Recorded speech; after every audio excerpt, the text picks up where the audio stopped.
Yo, this is Joel Davis, And I'm Gracie Davis, and this is Greater Than Real Estate. where we go deep to find out who you really are beyond real estate.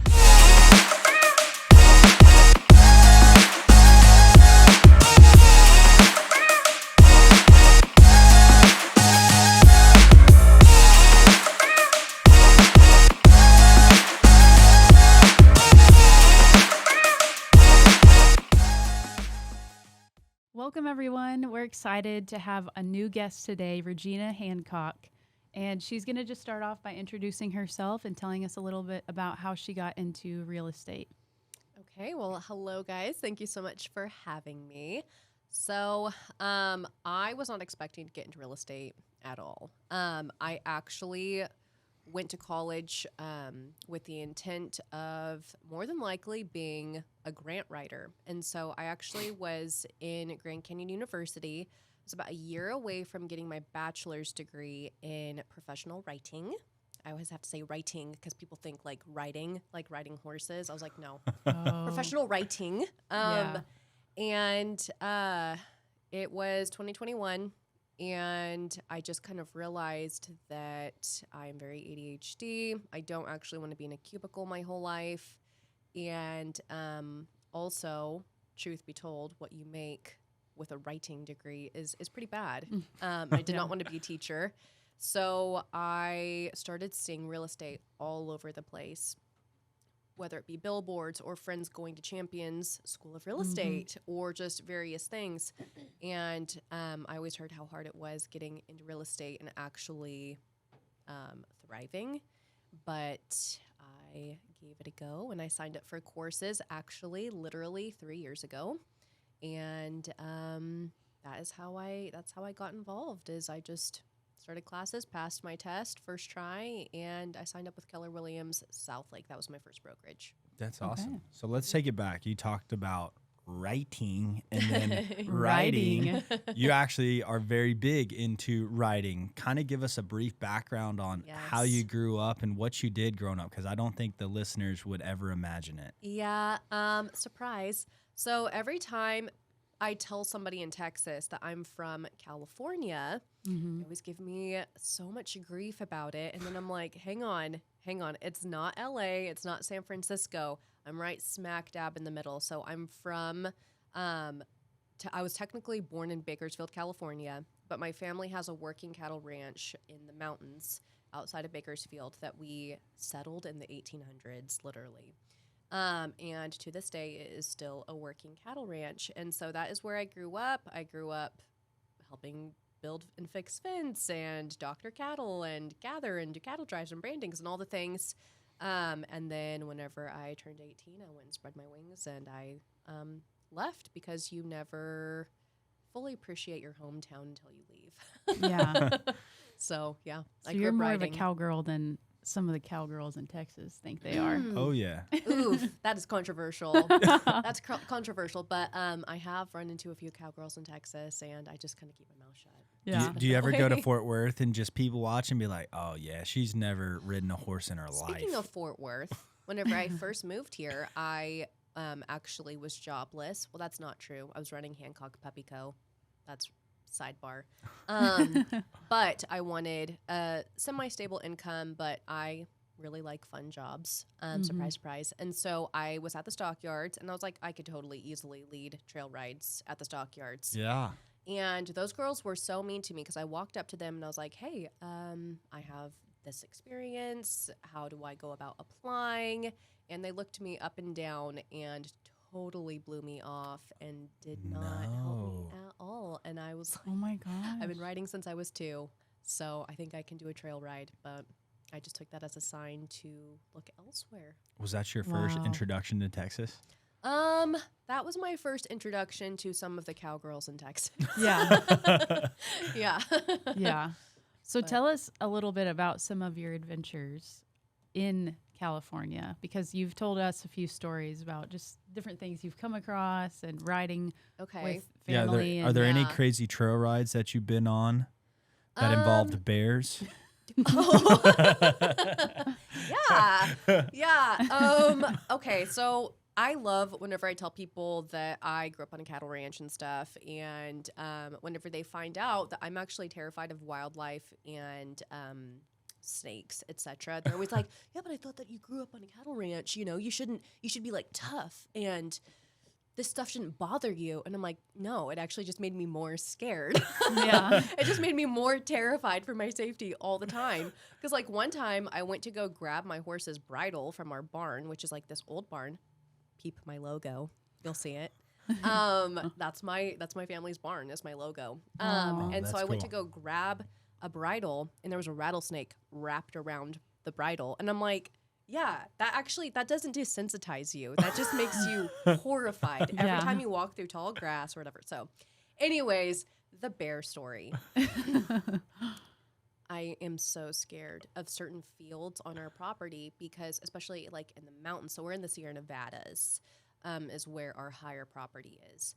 And there's a lot of wildlife, specifically in one of our fields. It's called Yellow Jacket. I take my 2 little girl cousins. They're in their teens. And I'm like, let's go have a girly girl riding day, you know, just you and Jeej.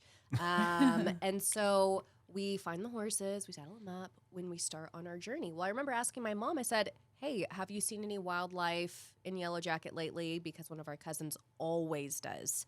And she was like, no, you're fine. The cattle are in there. Usually scares away some of the wildlife. I was like, that sounds like bogus to me, Mom.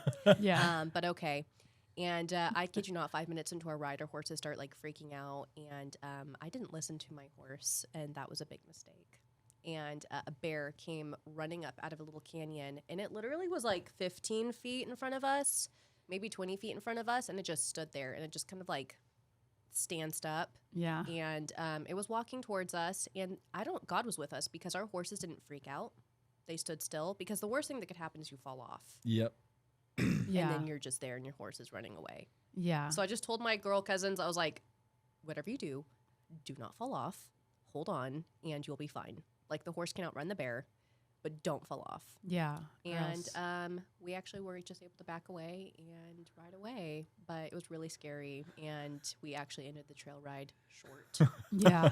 Believe it or not, we didn't have any way of protecting ourselves, if you know what I mean. We didn't have any weapons upon us. Did you end it short because you had to go put on your brown pants? No, we were all shaking. We were all shaking.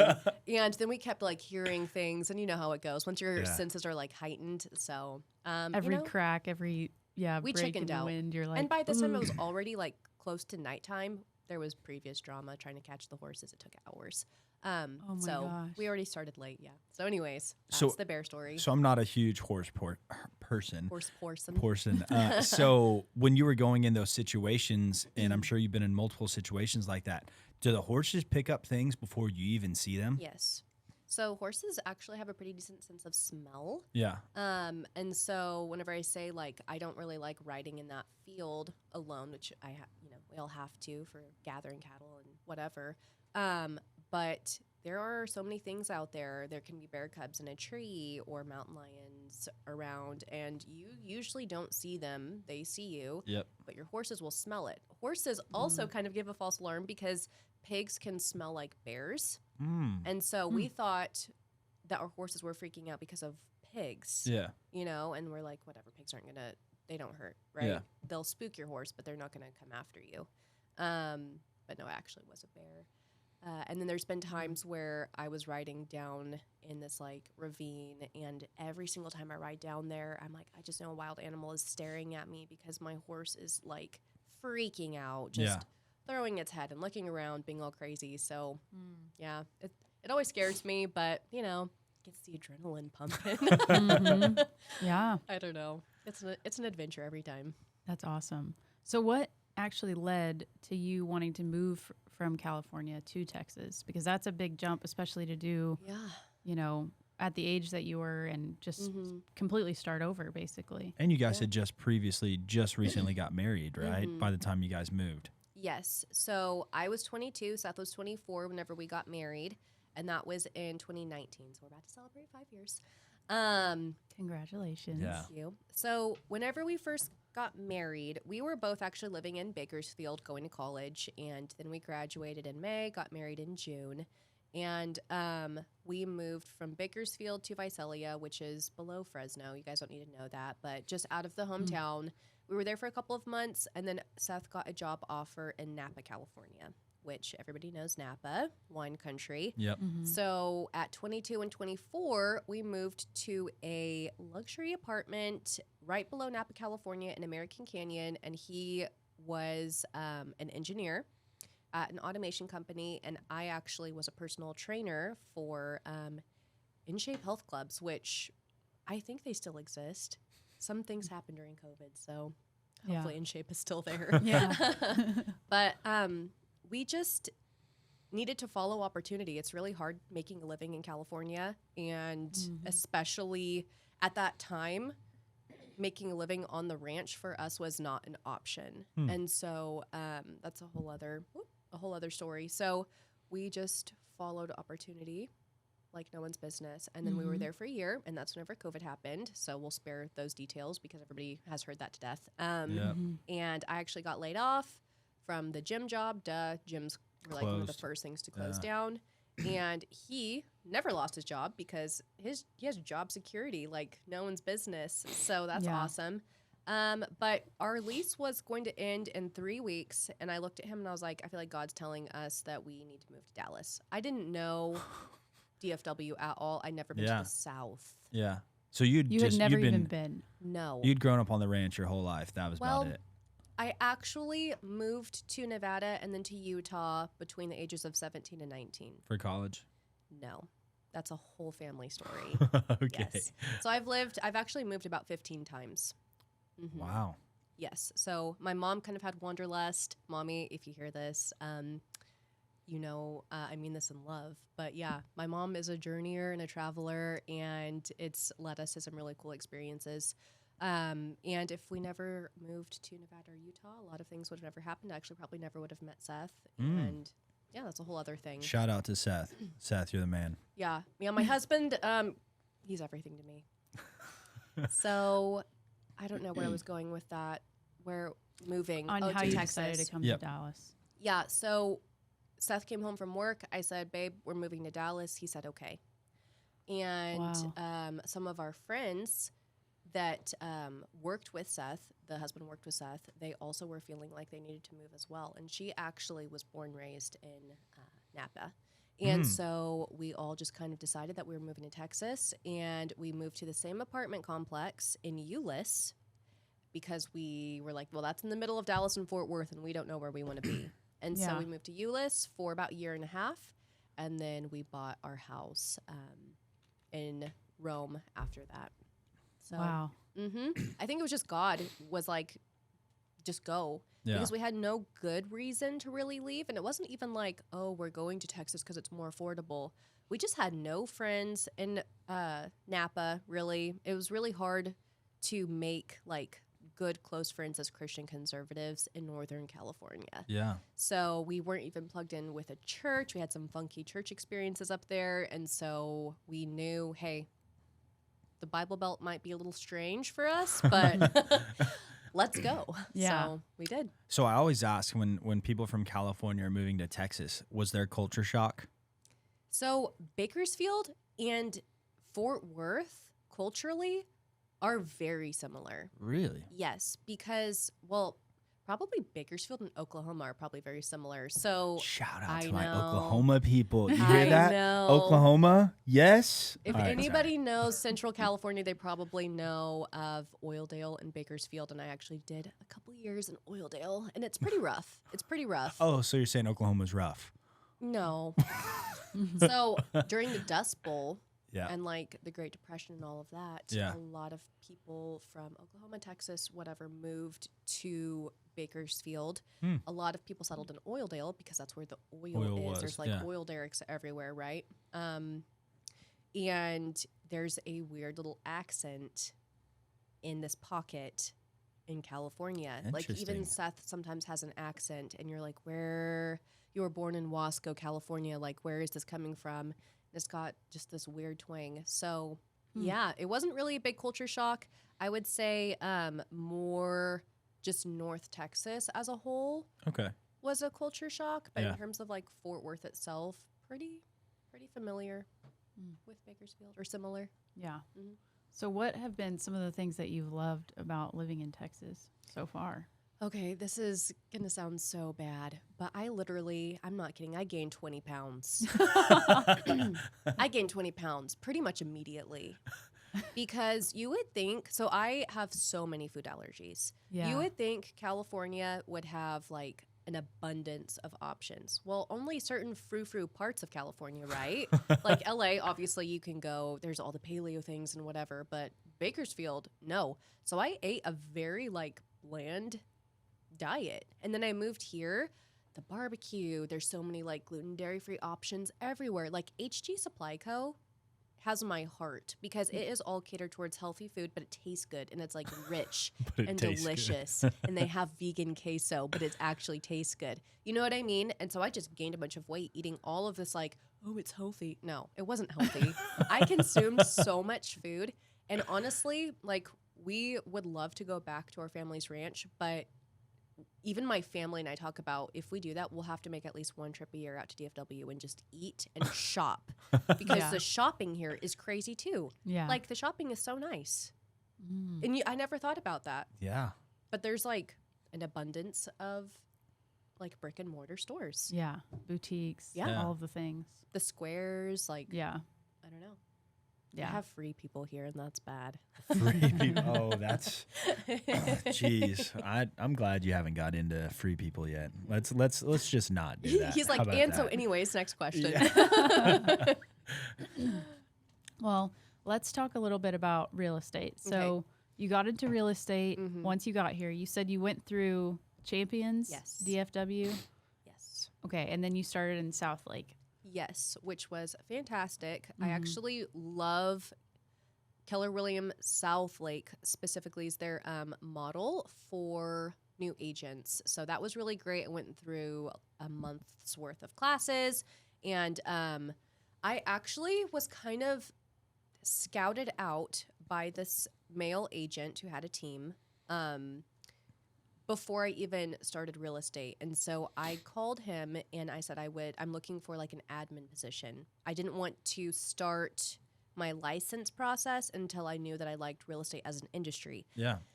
And after talking with me and interviewing me, he was like, I think you'd actually make a really good agent, not just an admin person. I think you would hate that, which is true. I actually hire somebody to do all of my paperwork. Yeah. Yeah. So I hire a transaction coordinator for every single deal of mine. So Yeah. he was right.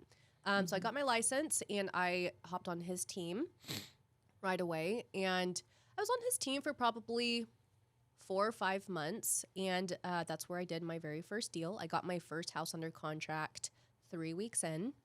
And that's very rare. Usually most people don't see their first transaction for about 6 months. Correct. Yeah. It was an interesting deal. Yeah. But I'm very glad that I like stuck to my guns and I helped this client secure a property. But that property, it was $160,000. Hey, Yeah. Wow. reminds me of Oklahoma. Yeah. Reminds me. Your homeland, the mother country. Yeah. The best state in the United States for all you Texas people. Yeah. Kendra, don't give me that look. Yeah, so that's where I started. Okay, so you've gone through a couple of teams and now you're a solo agent. Mhm. If you were going back through it again, would you still go the team route before you got into the solo agent and kind of explain why being on a team in the beginning is good? Yeah. So one thing that I realized in real estate is teams love recruiting, and there's nothing wrong with that, but kind of the more the merrier, right? If you find somebody who's going to be a decent agent, you might as well put them on your team. Now, I wouldn't change anything with how I did my first 2 years in real estate. Yeah. I think I learned a lot of valuable lessons throughout that time. Mhm. However, I think for anybody listening that is new in real estate or even thinking about joining a team, interview Yeah.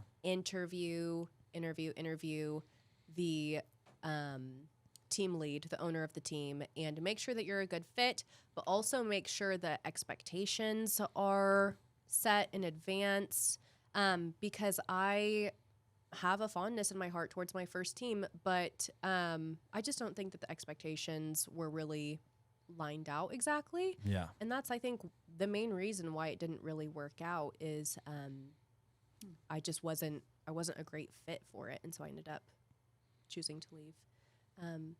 But yeah, I don't know. What were you asking me? No, just asking about like, would you go over again and start as a team, because now you're a solo agent. I think so, because teams are great. Usually, again, interview people, but usually you have experienced agents that are running a team. And it's crazy. Whenever you first start out, you have no idea how to do anything. Like, you go through your real estate classes, and that doesn't teach you anything. It doesn't teach you how to write an offer. It doesn't teach you how to negotiate. And so I think getting on a team for the first 6 months to a year of your career is really great. The thing is, a lot of teams specifically want buyer's agents, and then the team leads themselves want to do listings. So for a long time, I was really scared of listings because I thought, oh, well, I'm just not qualified or I'm not good enough to do listings. And actually, I do a hell of a listing. Yeah. That's so awesome. I have had to learn that on my own as an individual agent. Yeah. But yeah, so for about 2 years, I was a buyer specialist, and then I was a senior buyer specialist the last couple of months being on a team. So would you say the biggest thing you've learned since becoming a solo agent is the listing process, or what would you say was the biggest thing you've learned? The listing process, yes, I had to receive mentorship from other experienced agents in my brokerage, which is Monument Realty at the moment. And just a lot of questions. But for the most part, actually being a buyer's agent for that long, I just realized, okay, so the listing is the same as the buy side. It's just inversed, right? Yeah. It's just the opposite side. And so I laugh because whenever I refer to the buyer's agent a lot, I want to say the listing agent because that's who I dealt with for most of my career. Yeah. And so I have to catch myself. I'm like, oh yeah, I'm the listing agent in this. So that's kind of cool.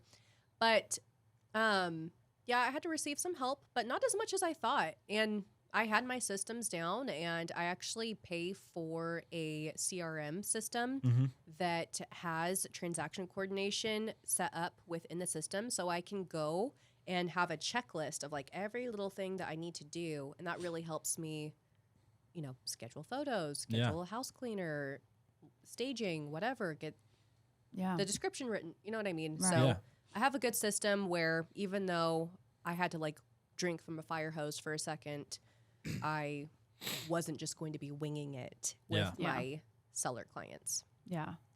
So why do you think it is that typically the more like experienced people do the listings, or they say more experienced, or like the managers of like a brokerage versus they just want buyer's agent for the new people? So, well, a couple answers to that. Buyer's agents, they have to fork out a lot of time up front, right? So you're doing showings all the time.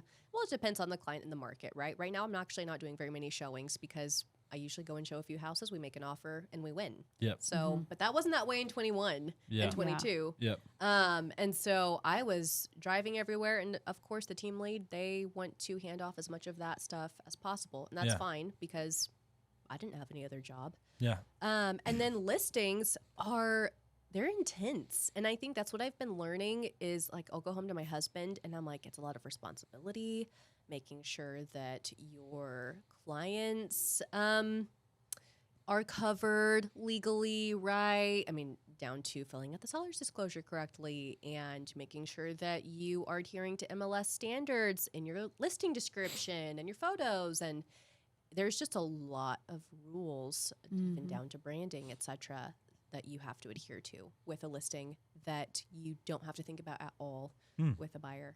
So, Makes a lot of sense. Very different, a lot more pressure. Yeah. And then the thing about listings is your listing can sit for a little bit and you don't get paid, Yeah. Whereas a buyer, you get paid in 30 days if that closes. Yeah. So you have to be good. You have to know how to market. So that makes sense. Yeah. That's good. So let's go for some fun stuff. Okay. Give me one of your craziest stories that you've had in real estate. Okay. Do you want my craziest client or my craziest transaction that did end up closing? We want both. Yeah, we want both. Okay, well, I'll start with one of my craziest transactions. Okay, Daniel and Bianca, if you guys are listening to this, I love you so much, and I cannot believe that you stuck through with this house. It ended up being a fantastic house for them.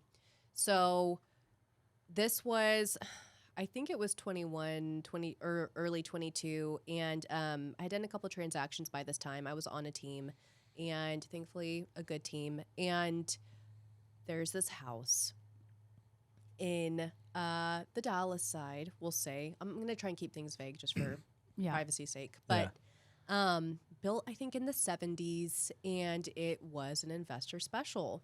They definitely flipped it. It looked very beautiful cosmetically. Then we hired an inspector and we started going through, and like my memory's a little fuzzy with this one, but I remember the highlights. And so a lot came up on the inspection report, and then we had to negotiate that, of course, with the listing agent and the seller, the investor, right? And just things kept popping up. This house, the closing got pushed like 2 or 3 times because every final walkthrough that we had, something else came up that like we visually would see. Like I put my hand through the drywall because there was a leak, and the drywall was that wet. And my clients just loved this house so much, which like I don't fault them at all. Whenever you find a house that you like, sometimes you're just willing to keep pushing on, you know, and they weren't in a crazy hurry either. And so we got these things fixed. I was able to negotiate repairs because I mean, the house has to be as it says it is by closing, right?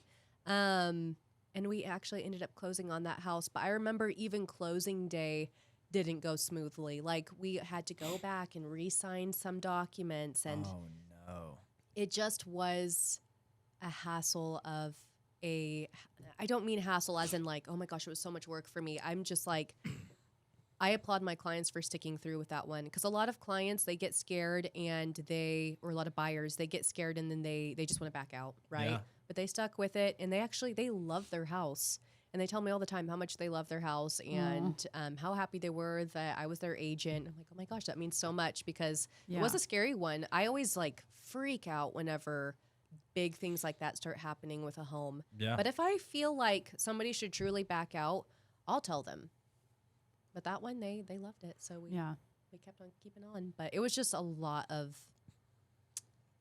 inspection report type of situations. So, but ultimately, they were able to get everything repaired, and like praise the Lord that you had seen that during the inspection and not after the fact. And I think it's been a great house for them since. In terms of, I don't think there's been any other issues. Maintenance has been needed, I think that's one of the big things that sets you apart from a lot of agents is your attention to detail on the inspection report and just visually going through homes and knowing what to look for, because a lot of agents maybe would have not caught those things and they would have been paying for it after the fact once they close. So I think that's something that makes you totally different from everybody else. I really appreciate that. I think being on a team taught me what to look out for. And so that was a highlight of, just gleaning knowledge from a more experienced agent.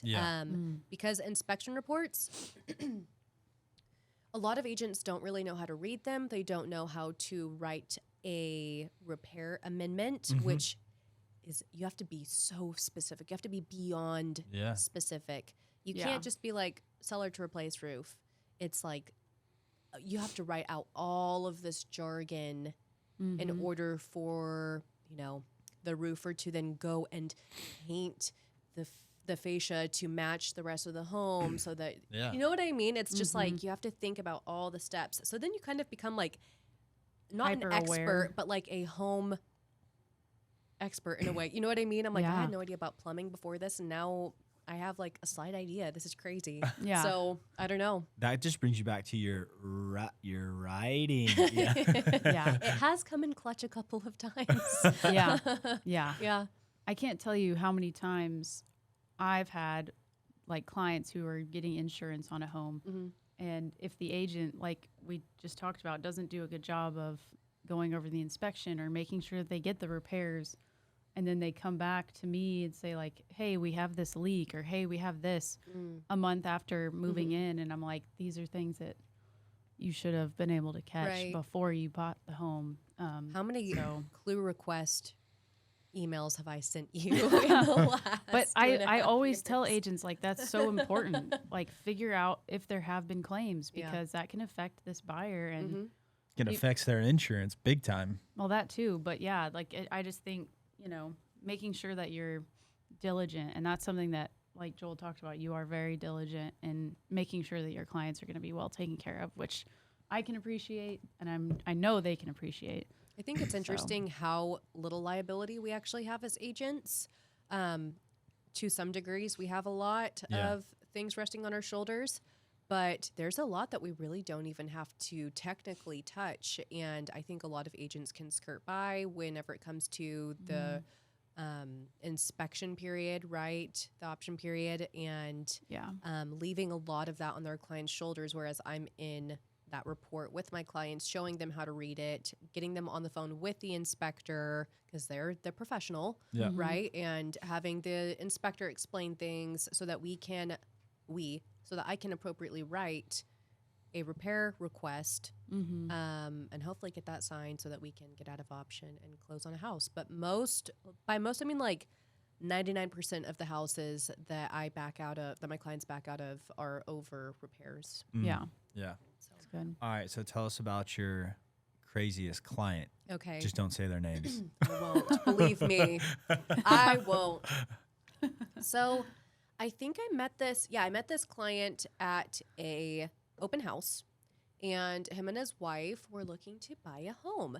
And I remember I was like, oh, they kind of have a good budget. Awesome. They were like in the 400s, right? And I'm like, it's pretty good, right? Yeah. Pretty good. So I started working with them, and I started showing them a lot of houses. And I think at first they had some pushback with signing a buyer representation agreement, and I always get one signed. And so they ended up signing it, thankfully, because I don't show houses unless I have one of those signed. I've Yeah. just been bit in the butt in the past. And so we start looking at homes, we start making offers, and they always wanted to lowball. And they were just kind of tricky clients, and that's fine. I stuck with them. They were probably in their like 60s. So whatever, kept on plugging along. Well, then I started noticing interesting things that his lenders would say versus what he would say. And I knew enough about the loan process to know I don't know how, and I can't remember details exactly, but I remember being like red flag with how much his company makes, but then he's only paid out a certain amount. And then it was just like all very shady. There were a lot of moving pieces whenever it came to his loan. Yeah. And he was a lawyer. I was actually at a showing with him alone, which is crazy. I very rarely do that anymore. And a freaking detective walked into the house, and actually a murder had been at that house. So that was already, I'm already getting weird vibes from this client. Like, what are the odds? Yeah. A murder had been in that home. So that was just a sidebar. It wasn't affiliated with him, but I was just like, this is just so weird. I got to get out. Yeah. But I had my trusted lender at the time take a look at his file. And I remember my client was like pushing back. He was like, he did not want any of my lenders taking a look at his stuff. And I was just like, hey, to my lender, I was like, I just feel like he actually cannot be approved for this 400s range. I'm like, there's just no way. And again, I wish I remember details, but I don't. Yeah. And my lender took a look, and he was like, dude, he can't even get pre-approved for 200. He cannot buy a house. He cannot buy a house. You're just going to be spinning your wheels. But he's like, be careful. Whenever you fire him as a client, you have to do it in a very way as to not ruffle feathers. You know what I mean? Because I never fired a client before. Yeah. Mm-hmm. I always just kind of dealt with it and saw it through. But there was no point in working with a client who was being fraudulent Yeah. on their loan. Yeah. So I believe I stopped working with him, and then I got sent the craziest email about how he thought that I never ended up submitting offers that we wrote, about how he was going to talk to my broker and try and get my license revoked, about how I didn't communicate very well, which is crazy. I had receipts upon receipts upon receipts. I'm very good at communicating with my clients. And then what's crazy is him and his wife are always very nice to me, I got a flat tire at one showing, and I was like, I'll just call AAA or whatever, and they ended up changing it for me. They gave me like a $50 Starbucks gift card one time because I was such a good agent, just like kind of bribey things. Yeah. And then in this email, they threw that all at my face and like, look at all these things that we've done for you. And I was like, you can have your gift card back and I can pay you for the flat tire. Like, Yeah. I'm out. And my broker totally stood up for me, and that was wonderful. Now, fast forward. Oh, sidebar. He later, like a week or two later, sent me a text saying, we're under contract on a house, by the way, and we're set to close on, this date. And he gave me the address, which was so bold of him because I stayed up to date with that house and it never ended up closing. I wonder why. I know. So then now fast forward to this time, I have access to a system that kind of runs a slight background check on my clients Yeah. for my safety. And he had been in prison for like fraudulent things, and like literally a long itemized list of just money laundering and various things like that. Wow. So crazy Wow. stuff. He scared me though. I was very scared because he was a lawyer. Yeah. I wonder if he Quotation was marks. actually a lawyer. I'm not sure. Sorry, lawyer. I call them lawyers. Liar. Liar. Yeah. So I was like freaking out thinking, is he going to come after me? I was young, right? I'm like, Yeah. what's going to happen to me? Nothing. Not a dang thing. That's because crazy. he was breaking the law. Yeah. Yeah. Wow. So, Wow. yeah. Dodged a bullet with that one. Yeah. That's the only time I've ever fired a client, like, officially. Yeah. And how did that conversation go? Because like you said, that was probably, you needed to do it in a way that didn't ruffle any feathers, but was very... I think I sent an email probably along the lines of like, I don't think that we're a good fit or something like that. I can't exactly remember how I worded it. But just, I left it vague. Yeah. And then I got retaliation back. But that I think we had, I don't even think I actually responded to his initial email. I just took it directly to my broker because he didn't even reach out to my broker. I trusted my broker enough, and I was like, he's threatening to do this. This is exactly what happened. Do you have my back or not? And my broker was like, yeah, I have your back, absolutely.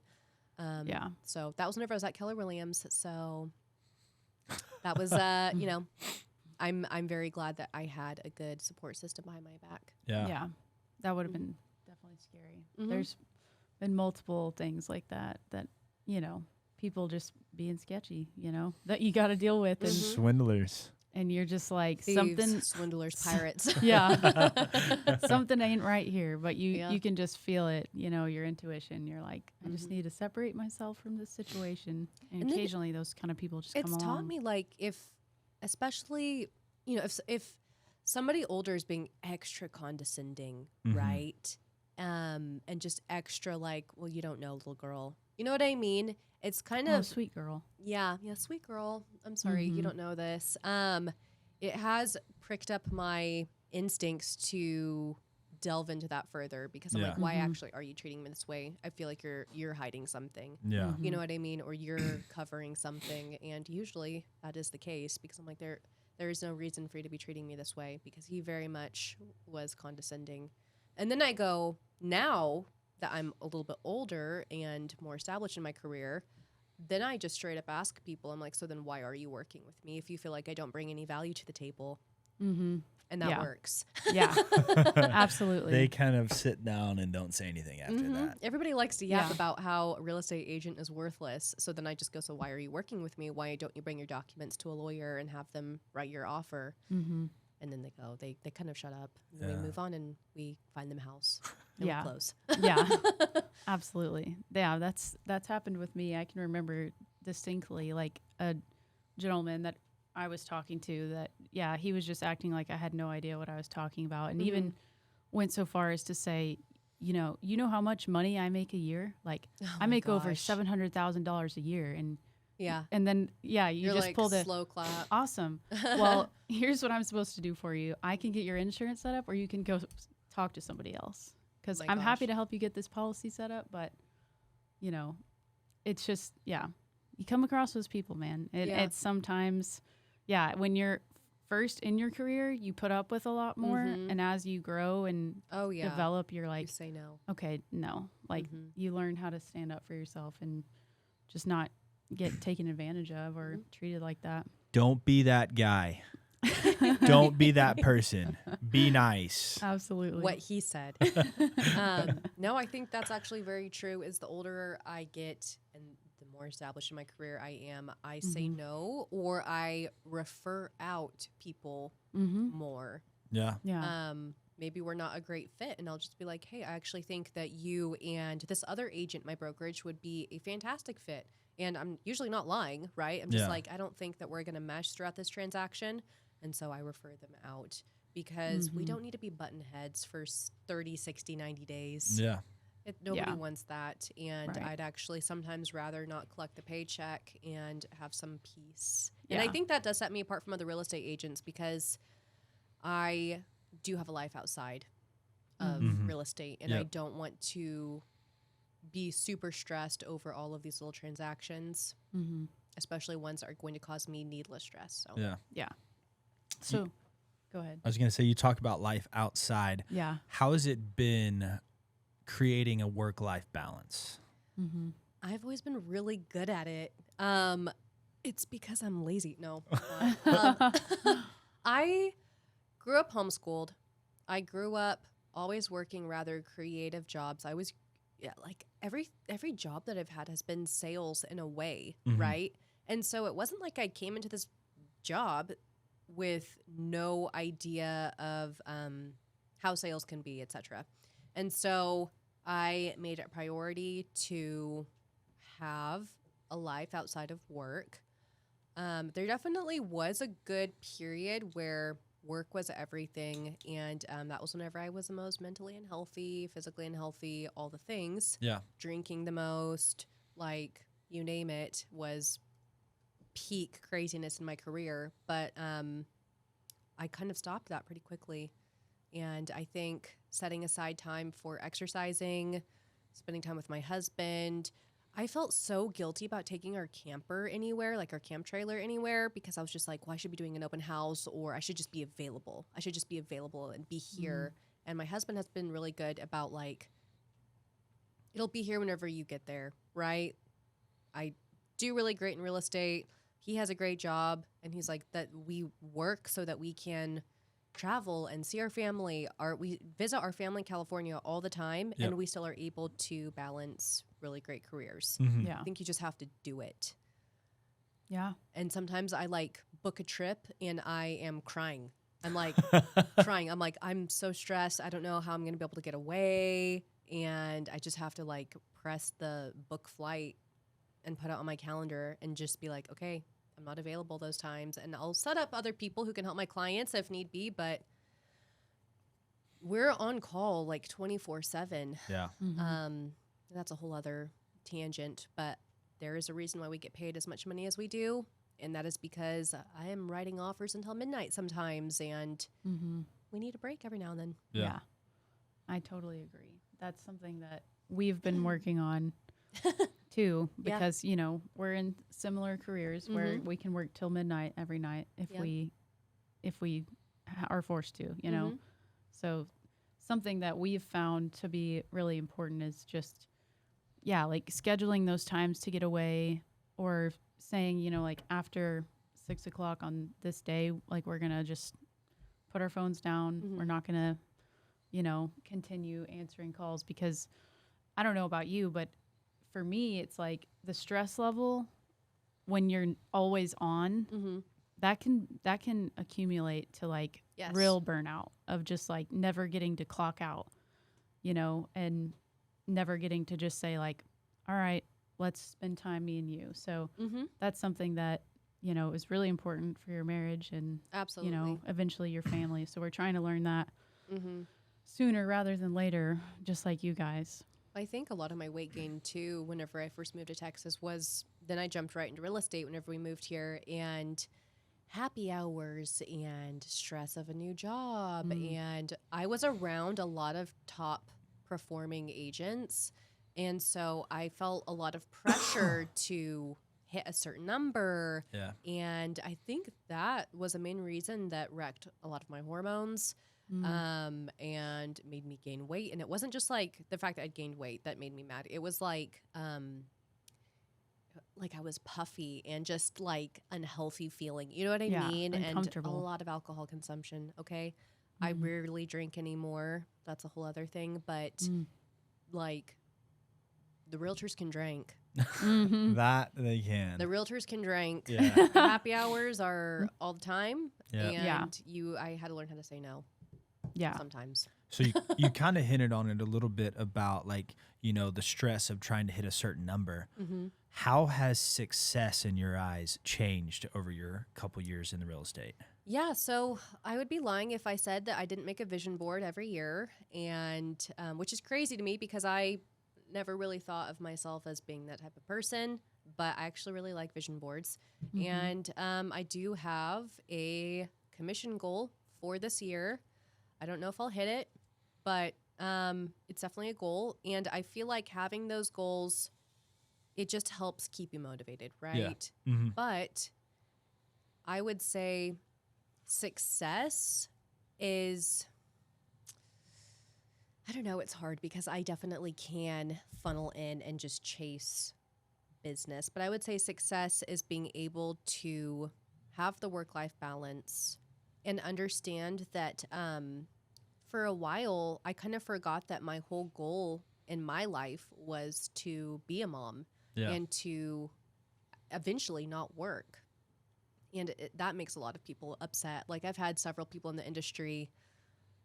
I've had a lot of support in that statement, but I also have had a lot of pushback because they're like, well, you're such a great agent and, you know, you should do this forever. And I'm like, well, we'll see whenever I have kids, like if I still want to do that. But ultimately, I think success is having a family, a husband and wife that's still together, having like support for your children and like having familial, like family relations, right? I'm really close to my parents and my siblings, and that is success to me. It's less about work. I can totally spiral into like, this is how much I've made. This is a lot of money. Like, this is great. I want to do that and more next year. Like, I always think it's good to strive for more. But at a certain point, I had to talk to some team leaders and stuff and say, like, if I feel like this number is good for me, maybe I do just want to hit this commission cap every year. Yeah. Right? Because I really don't actually have any desire to be $1 million agent. Yeah. A lot of those agents say that they have balance. They don't. No. I don't think hiring people to do your laundry is actually balance. Yeah, it's funny. I see a lot of people, these millionaires. They're like, oh, yeah, you can have work-life balance. You can do this. You can do that. They pay people to pick their kids up from school. You don't have work-life balance. Yeah. What got you to that point was zero work-life balance whatsoever. And it's not even, we have no idea how many years of their lives were, I don't want to say wasted, but I want to say wasted if they've had kids because they missed out on an important part of that kid's life. Yeah. Maybe now that you're a millionaire and you have all this money, you can have a work-life balance. But don't act like when you were actually going through that, you had a work-life balance because you don't. No. You don't. No. And again, I was in a very high-producing circle for a while. I say I was because now I primarily work from home. I go into the office 1 to 2 days a week, like my brokerage's office. Yeah.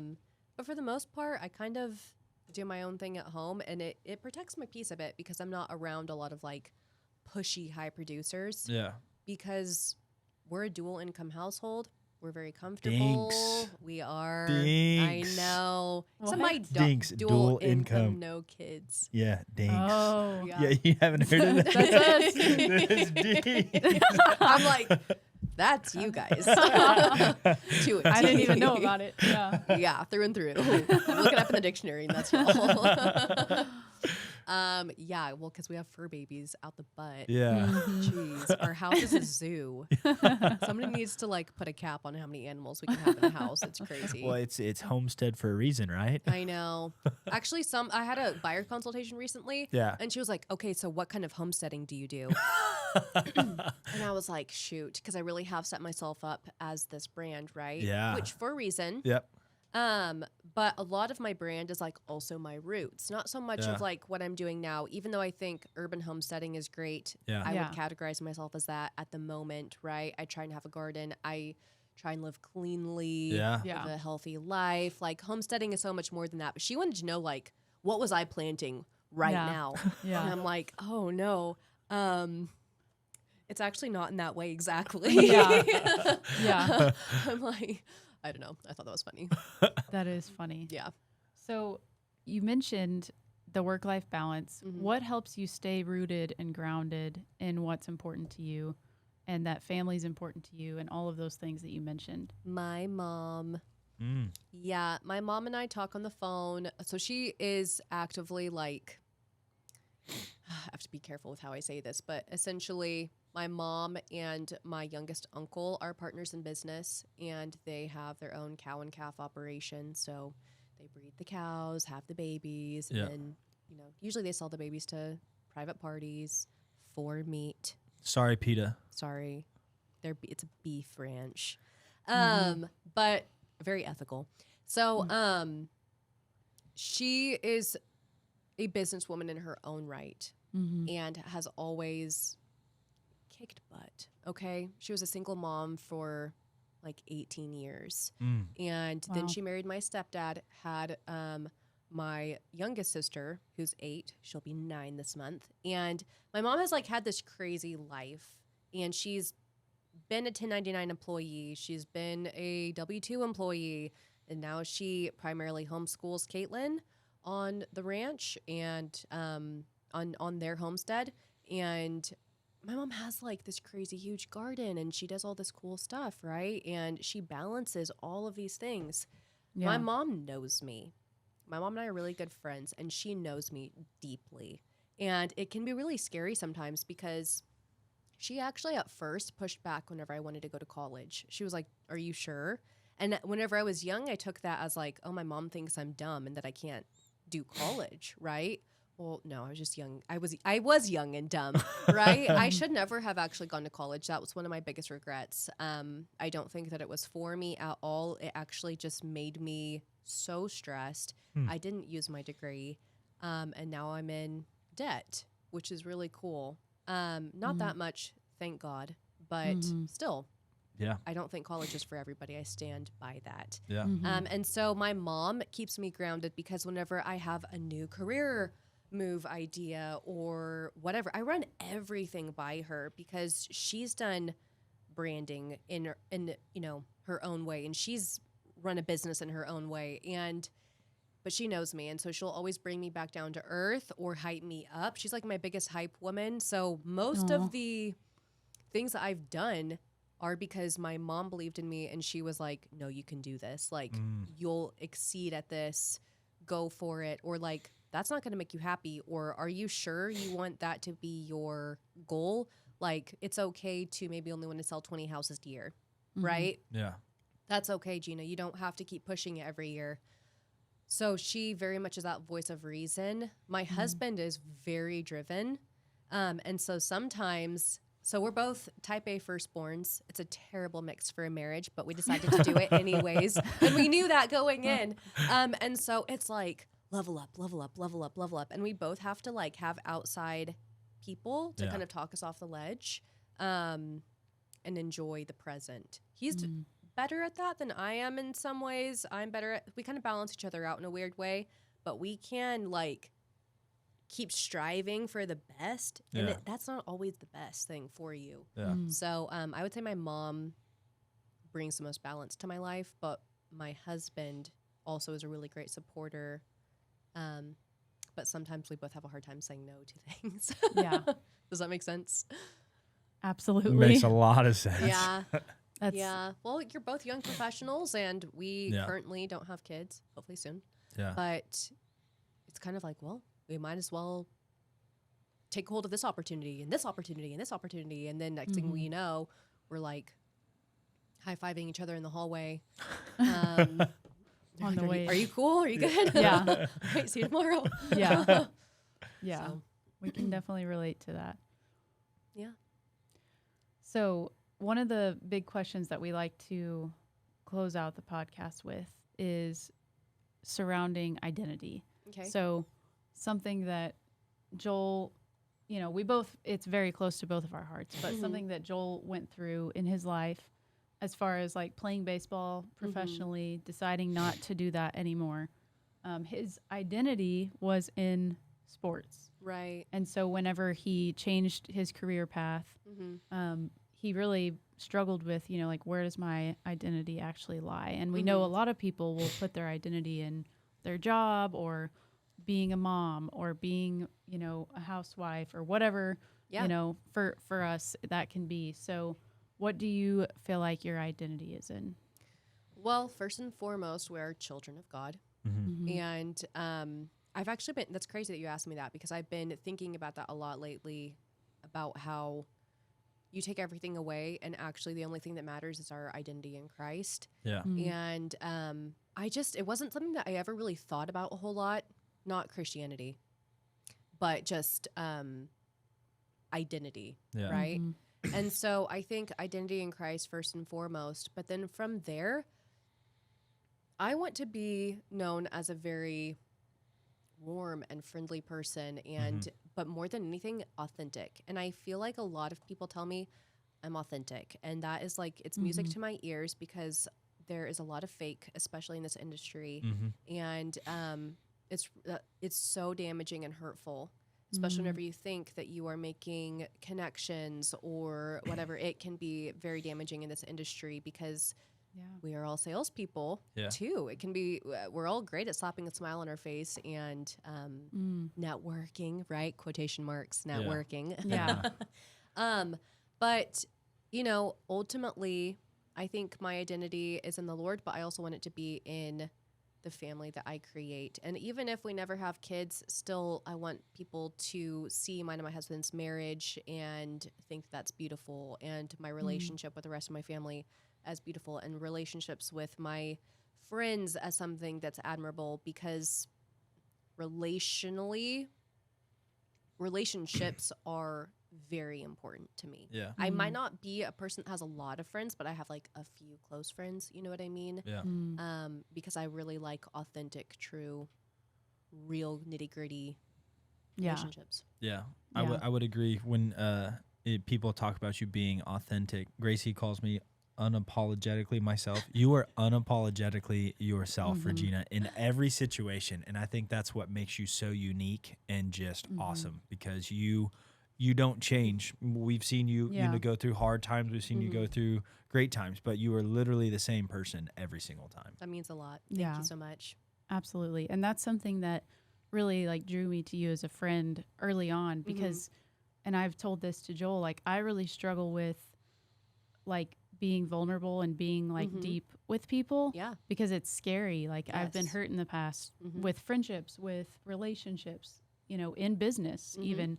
And so whenever you can sit down with somebody and you can tell that they see you, like, that is one of the best representations of Christ. Like, he saw every single person. Yeah. And I feel like that's who you are. Like, you genuinely see people, and that is sometimes scary for me. Like, I'll admit, I'll be like, man, I don't want this person to really see me. But you see me, and you can tell everybody. And that means a lot. Is very just representative of who you are, and that you are authentic and genuine. And I really appreciate that about you. That's so sweet.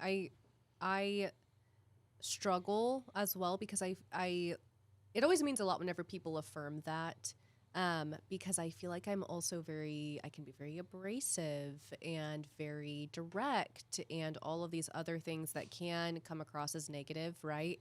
Not in a like, well, I always tell the truth no matter if it hurts your feelings. Not in like that kind of way, but I feel like I can come across as like loud and, all of those things, but a lot of people just tell me that it comes across more as authentic. So, we always have that little voice in our heads. It's like, oh, I'm annoying and I'm all these things, but that really means a lot. And you guys have been really great supporters of me throughout all of these different phases in my real estate journey. Yeah. Which is crazy, because you, Joel, have been behind it the whole time. I know. I was literally Cupid. I was matchmaker when it came to this.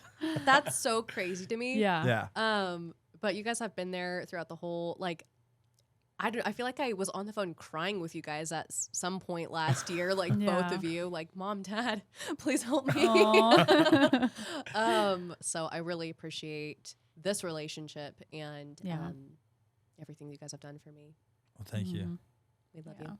I say we We love, love you. Like Seth is standing right Yeah. here next to me. We do. Seth, We we're love gonna, you we're gonna guys, draw too. you in, Seth. So That'll be an interesting podcast.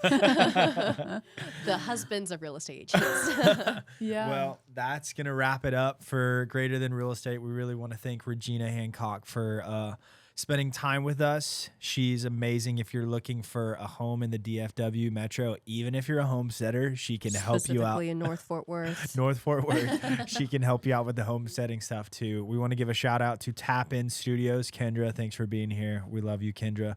If you guys are looking to do a podcast, reach out to us. We'll get you in contact with Tap In Studios here in Arlington to set this up. But that is it. Yay. Thank you. Thank you. Peace.